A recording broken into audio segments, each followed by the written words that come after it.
Moi, mes débuts dans le graffiti, en fait, ça a été tout d'abord déjà le début du hip-hop. Moi, j'ai commencé en 84, 85. Ça a été l'émission Sydney. On était tous un peu saucés par le break, le smurf, tout ça. Le graffiti, c'est venu plus tardivement. Moi, j'étais à l'époque dans les Black Dragons. Je fais toujours partie aujourd'hui. Hein. Ils ont un gang qui s'est formé en 84 par Yves Levent.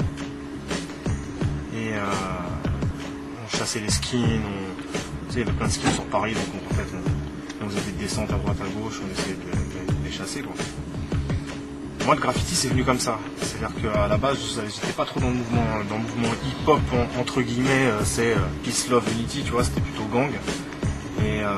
Mais avec le temps, j'ai commencé à comprendre un petit peu le mouvement graffiti qui était un délire un petit peu autre que les gangs, quoi.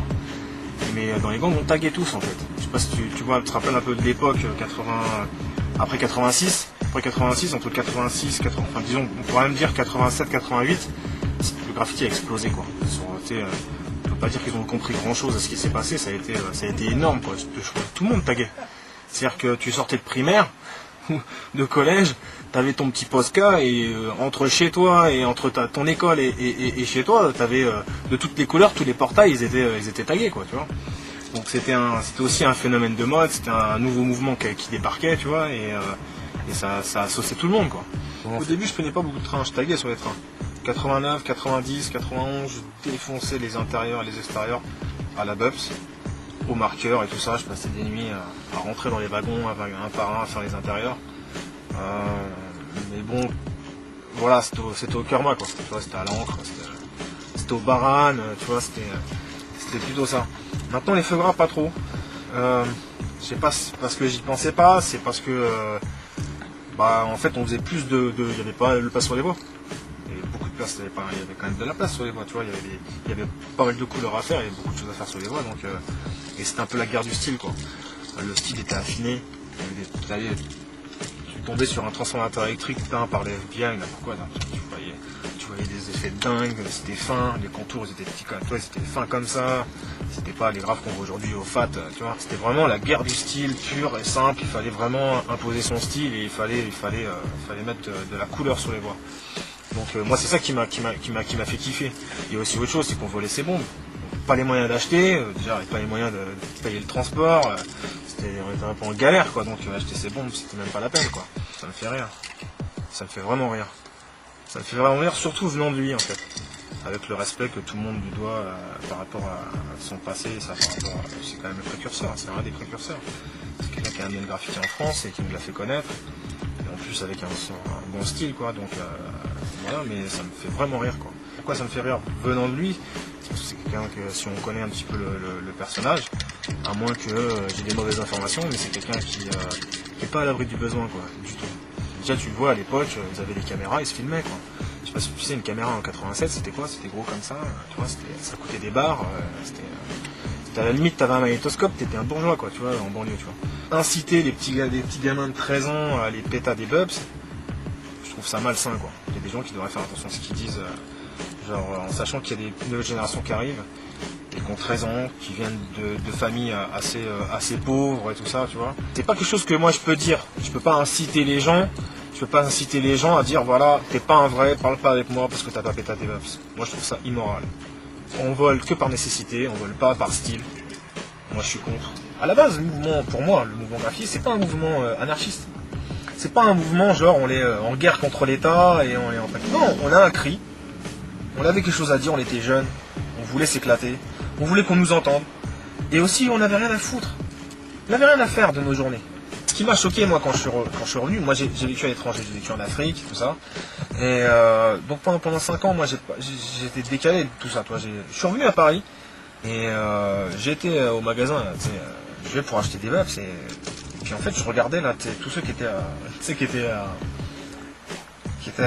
en train de choisir leur bœuf, c'est tout ça, je me dis mais c'est pas possible. J'ai vraiment senti que ça avait changé. Qu'est-ce qui avait changé? C'est que c'est plus la même population. À l'époque, c'était la banlieue qui taguait. C'était des mecs de cité. plein de mecs de cité. C'était racailleux, quoi. C'était bande, gang, c'était, tu vois, c'était vraiment que plein de mecs de cité, c'était bourré. Il y avait tout, hein. Il y avait aussi de la bourgeoisie, tout ça, mais en grosse majorité, t'as vu, la bourgeoisie était pétée. C'était que des racailles de bourrieux, quoi. C'était les Zoulous. Voilà, on était les Zoulous. On était les bandes qui sévissent dans les RER et tout. C'était comme ça dans les journaux, qui taguent partout. On était des voyous, des délinquants, voilà. Aujourd'hui, non. Aujourd'hui, on voit. Et même les flics, hein. Même les gens de la RATP, si tu discutes avec eux, ils te disent toutes les perquises. Et les mecs qui topent, c'est des enfants de bonne famille. Ils comprennent même pas. Le hip-hop, c'est ça. C'est peace, love, unity. Aujourd'hui, qu'est-ce qu'on voit?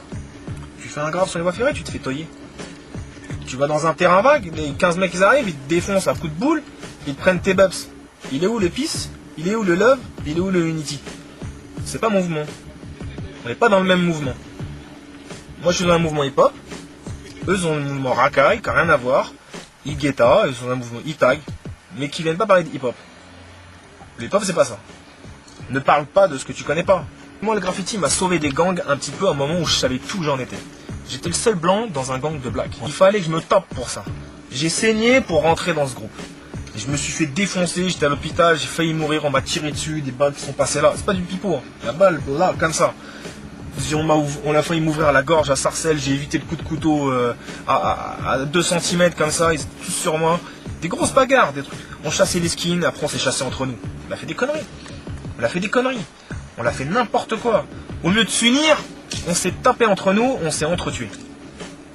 Moi, le graffiti, vraiment, le hip-hop, ça m'a sorti de ça. On n'en sort jamais. Les gangs, on n'en sort pas. Il y avait plein de trucs, tous les jours il arrivait des trucs de fou. Et ben moi j'en ai tagué. Je passais des kilomètres sur les voies ferrées à taguer, je faisais d'autres connexions, j'ai connu d'autres potes. Et c'était un autre délire, et c'était pisse. Et si, à un moment, ils m'ont jugé, pourquoi? Ils m'ont dit, voilà, le Babtou des BD, qui a une réputation, tu vois, j'avais une réputation dans les BD. J'avais fait toutes les descentes, j'étais dans toutes les bagarres à l'époque, tous les règlements de compte, on était dedans, tu vois. Donc j'ai fait mon nom dans les BD. Et à un moment, quand je taguais beaucoup en 90, 91, jusqu'en 92, 93, là, et quand ils se réunissaient à l'époque, dans les Black Dragons, il y avait des brigades. Moi, je suis le leader des Cobra Power. Avant c'était Mamadou, Rani, ensuite moi et Rafik, on a repris le groupe en 89.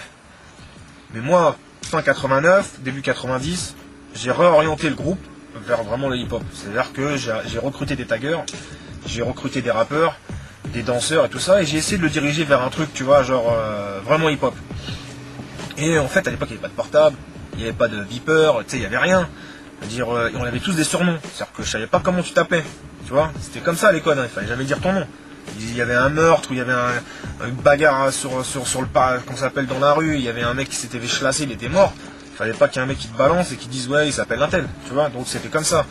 Et il n'y avait pas d'histoire de portable, donc tu vois, donc en fait on s'est perdu de vue. Avec les Cobras, on s'est perdu de vue. On était dans les 150 les Cobras. Quand on se réunissait à Galerie des Champs, des fois on était une cinquantaine, 60. On faisait des descentes de fous, on était super nombreux, tu vois. Donc avec le temps on s'est perdu de vue, il y en a qui sont tombés, il y en a qui sont tournés au bled, il y en a que des Black Dragons, il y en a plein qui sont partis à Londres, il y en a une trentaine à Londres, qui étaient recherchés ici, tu vois, pour plein d'histoires. Et en fait, tous les groupes ils se sont un petit peu dispersés dans la nature, tu vois, et puis les gens ils ont grandi. Maintenant, moi, le graffiti, ça m'a aidé. Le graffiti, ça m'a vraiment aidé. Donc, je suis pas rentré pour les mêmes. J'ai pas fait du graffiti pour les mêmes raisons que le petit de 13 ans aujourd'hui, il fait du graffiti, tu vois.